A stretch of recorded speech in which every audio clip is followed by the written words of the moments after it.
Imagine standing on a quiet European hillside more than 1,000 years ago. The land around you feels unsettled, like the world itself is trying to remember what it once was and what it might become. Cities that once echoed with Latin voices sit in ruins. Roads that once carried legions now fade into wild fields. Yet from this uncertainty, from old worlds collapsing and new ones struggling to be born, something remarkable begins to rise. This is not just history, it's the story of how a new civilization slowly took shape, piece by piece, across the continent that would one day define the modern world. Europe, in these early centuries, was a place caught between memory and transformation.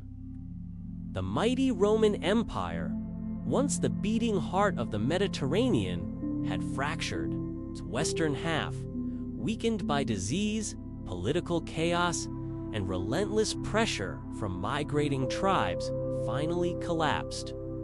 The final Western emperor, a boy named Romulus Augustulus, Caesar, was pushed aside in 476. It wasn't a dramatic end, no epic last stand, no roaring crowds. Caesar. It was more like a candle quietly blowing out after flickering too long. And for many who lived through that slow decline, the future didn't feel like a new chapter. It felt like the world itself had shrunk. Without Rome's structure, its roads, its administration, its armies, the West became rural and fragile. Grand cities emptied. Trade routes thinned. Literacy, once a badge of citizenship, faded into distant memory for most. In the absence of imperial power, local warlords, chieftains, and migrating tribes took root. These newcomers, Goths, Franks, Lombards, and others, didn't simply erase Roman culture. They mixed with it, learned from it, and layered their warrior traditions atop Roman institution. It wasn't a clean transition. It was messy, violent at times, and uncertain. Yet it was in this blend Roman law, Christian faith, and Germanic strength that the foundations of medieval Europe began to form. Christianity, once a persecuted faith, grew into a force uniting scattered communities. Churches became more than places of worship. They offered instruction, preserved knowledge, and gave people a shared sense of identity when older political systems had collapsed. Meanwhile, the Eastern Roman Empire, the Byzantine, still stood strong, wealthy, and sophisticated. Their shimmering capital, Constantinople, felt like a living reminder of what Rome had once been. But even they could not restore unity to the old world. Instead, they watched as waves of change and new powers reshaped the map. In the 7th and 8th centuries, a new civilization surged from the Arabian Peninsula, spreading across the Middle East, North Africa, and deep into the Iberian Peninsula. The Islamic Caliphate became a rival to both Christian Europe and Byzantium, and for a moment, Europe seemed fragile, its future uncertain. Armies clashed, borders shifted, and a defining moment arrived in 732. When Frankish forces, led by Charles Martel, stopped Muslim expansion into Western Europe. It wasn't the end of conflict, but it became a turning point, a moment later generations would look back on as a spark for Western unity. From this victory, a dynasty rose. And from that dynasty came a ruler whose name echoes through time, Charlemagne. When he took the Frankish throne in 768, Europe was still fractured and insecure. Yet Charlemagne envisioned something greater than regional power. Through relentless campaigns, political alliances, and a deep commitment to faith and tradition, he built an empire stretching across modern-day France, Germany, northern Italy, and beyond. In the year 800, the Pope placed a crown upon his head and declared him Emperor of the Romans. It wasn't Rome reborn, not truly, but it was a powerful symbol. After centuries of uncertainty, Europe once again had a central authority, a figure strong enough to inspire both loyalty and revival. Learning returned to courts. Scholars copied ancient texts. Monasteries became centers of study. Latin returned as a language of power. It wasn't a golden age like ancient Rome, but it was a spark, a beginning, a reminder that culture could be rebuilt even after collapse. And yet, as history often teaches, great empires rarely last beyond the vision of their founders. After Charlemagne's death, his land was divided among heirs who lacked his strength. Unity splintered, rivalries formed. And soon, a new wave of invaders, Vikings from the north, Magyars from the east, and raiders from the Mediterranean crashed into Europe like a storm. The fragile order Charlemagne fought to build cracked apart once again. Villages burned, coastal towns emptied. River settlements lived in constant fear of longships cutting through morning fog. Kings struggled to protect their people as their power faded back into the hands of local lords. And slowly, new systems emerged. Castles began rising across the landscape, first in wood, later in stone. Knights pledged loyalty in exchange for land. Peasants worked fields not just for survival, but to support the warriors who protected them.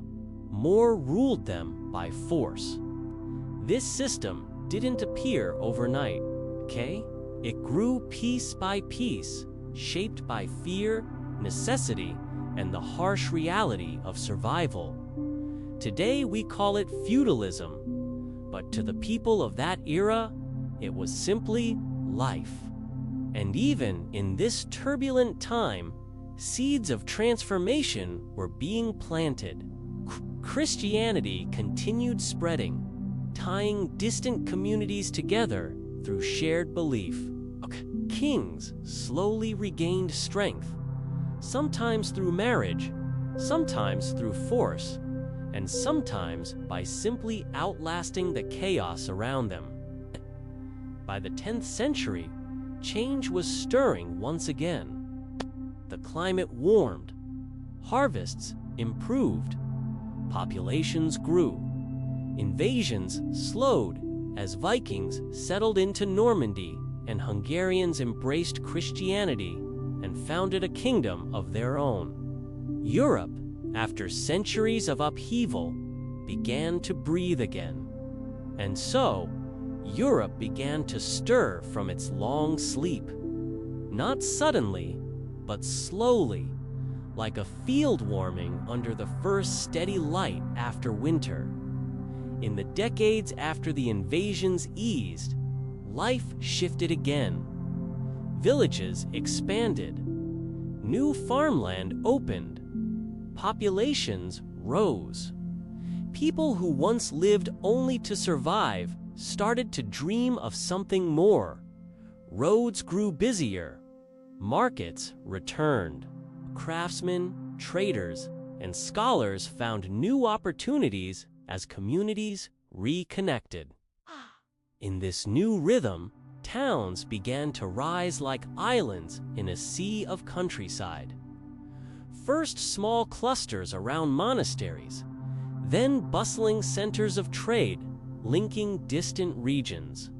Venice, once a refuge in marshlands, turned into a maritime powerhouse. Cities like Paris and London began to take shape, not as imperial capitals, but as living markets of ambition and need. Narrow streets filled with merchants selling wool, spices, metals, and crafted tools. Foreign traders started appearing again from the Mediterranean, from the Islamic world, even from beyond the Alps. Ideas and goods moved hand in hand, and slowly the horizon of Europe widened once more. Knowledge returned, not as a flood, but as a careful rediscovery. In monasteries and later in cathedral schools, something remarkable happened. Old manuscripts, long forgotten, were copied again. Works of Roman thinkers, Christian theologians, and early scientists found new life. Latin learning revived, and a renewed hunger for understanding spread. By the 11th century, this spark grew bright enough to illuminate something Europe had not seen for centuries. Universities, Bologna, Paris, Oxford, places where young minds gathered, argued, studied, and shaped the next chapter of the world. Faith, too, pushed the continent into motion. Christianity was no longer just a quiet force of unity, became a call to action. Pilgrims walked long roads to holy sites, forming networks that exchanged stories, goods, and culture. And then came a movement that changed the medieval world forever: the Crusades. Armies marched east toward Jerusalem, driven by faith, ambition, and complex politics. The Crusades were brutal, complicated, and controversial, shaping identities and resentments that echo even today. But they also opened Europe to new ideas, technologies, and trade connections from the Islamic world and beyond. Spices, mathematics, navigation techniques. Suddenly Europe realized the world was bigger than it had imagined. Kings took advantage of this moment. As wealth grew and armies professionalized, royal authority strengthened. Castles evolved from wood to stone, and then into towering symbols of power.